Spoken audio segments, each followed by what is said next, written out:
OPEN stock analysis Tuesday and onwards. Is it a buy? Is it not? Watch this very brief short 1-minute video till the end to find out.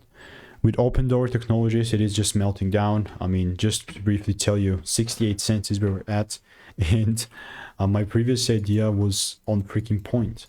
It's not just there, man. I began selling just when we were beneath $3. At the time, we were 227, and that at the time was 8 months back. So that's 14th of September last year. Yeah, it's interesting.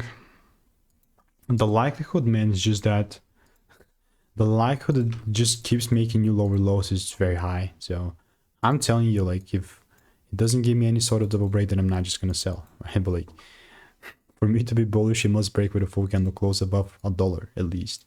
I'm just saying. So if you want to learn how I'm making 5-10K per month with indicators, click the first link in the description, get my free emails.